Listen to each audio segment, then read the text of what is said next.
What's going on, guys, and welcome to the guide. My name is Valerio, also known as Stallion, and today's plan is to talk about camera angles, discuss them so you guys can leave this video knowing which one to choose, or at least have a better idea so you can match the perfect camera angle with your game style. The camera angle question is one that pops up quite a bit, and I don't blame anyone for this. After all, if you don't like the view that you use, how can you enjoy the game to its fullest potential? At the very least, it's important for you to know the camera angles available, the pros and cons that they each carry, so that you can make the right decision. Before we start looking at the first of 5 camera angles that we're going to look at today, to choose one, once you've loaded up FIFA, simply head over to the Customize tab, choose Settings, then Game Settings, press R2 on PlayStation or RT on Xbox to the Camera tab, and you'll see the option to change single and multiplayer cameras.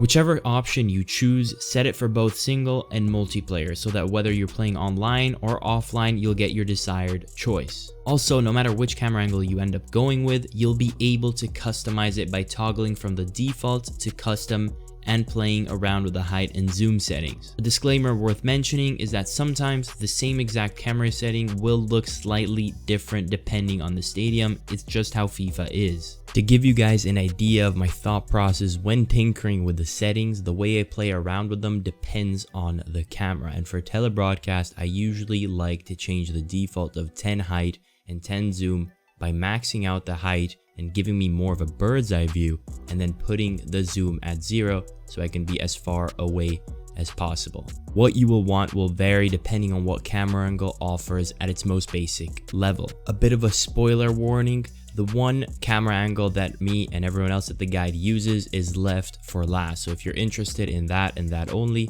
obviously you can skip to that. But I would still recommend looking at all the options because I give a good overview of everything good with every single camera angle and how they're all slightly different to each other. But without further ado, let's get to the only 5 camera angles you should ever consider. The default camera view is, as the name suggests, what everyone gets at the start. And even though you get a wide view of the entire pitch in terms of the sheer amount of players and information you get to see, I don't think it's a good perception of the space between players, and it's not necessarily a personal favorite of mine. So even though timing a through ball can be quite easy because of the perspective that you gain, sometimes I think it leaves a lot to be desired in terms of knowing how much horizontal space is really there. For that reason, you might struggle to properly cut passing lanes and make the right decisions when distributing the ball. However, if that isn't a problem for you, then it obviously becomes advantageous to see so much of the pitch.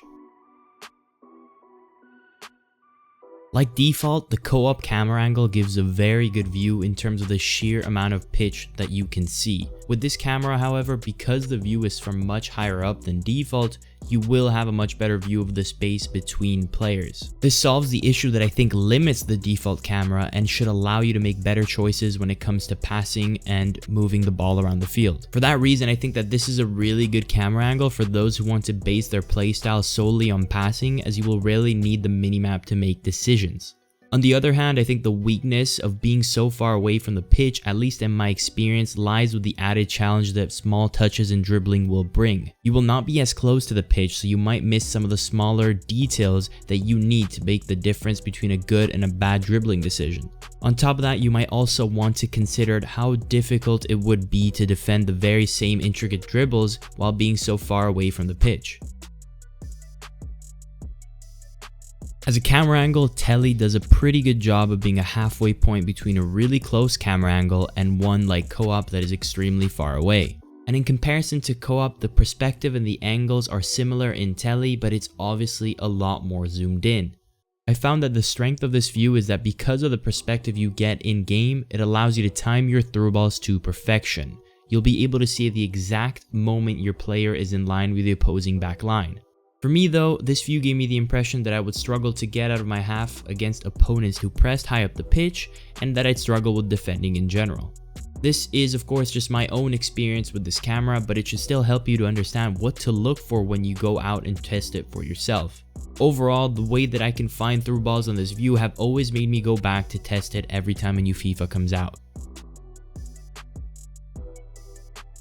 Not only is Classic the closest to the field compared to the ones we've already discussed, but it also gives a more slanted perspective. What I mean by that is that if we compare it to the tele camera settings that we just looked at, defensive lines appeared really flat, and that's what made it easy to see through balls. However, with this slightly more slanted perspective, there's more of an angle to everything in the final third. Either way, the major strength of this camera view is that it allows you as the user to take your dribbling and skilling to the next level. It's a view that has always made me a better dribbler and passer in the final third, allowing me to find combinations and making it easier to find the extra pass and touch in the box. Of course, because this camera angle is like co-op in the sense that it is one extreme, there will be a weakness. In this case, it lies with the fact that sometimes it might feel like you're too focused in on a certain area of the pitch. Learning to use the minimap on the screen would have to be a priority for anyone deciding to opt in with this view. My only gripe is that I was also unhappy with my defending on this view, but if you can cope with that, using classic makes attacking a real pleasure. Last but definitely not least is the camera angle that you will find very often among competitive and professional FIFA players. Like tele broadcast is a good halfway point between co-op and classic, but unlike tele, it shares the same perspective that classic gives, but obviously more zoomed out.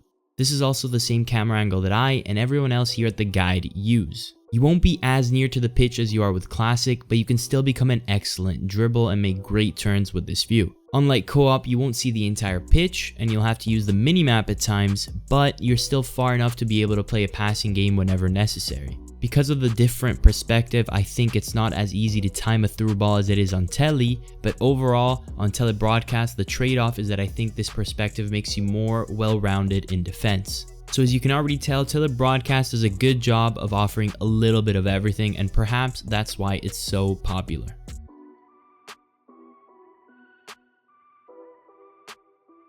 No matter what camera angle you decide to choose, the most important thing in this matter is that you choose what you feel most comfortable and happy with.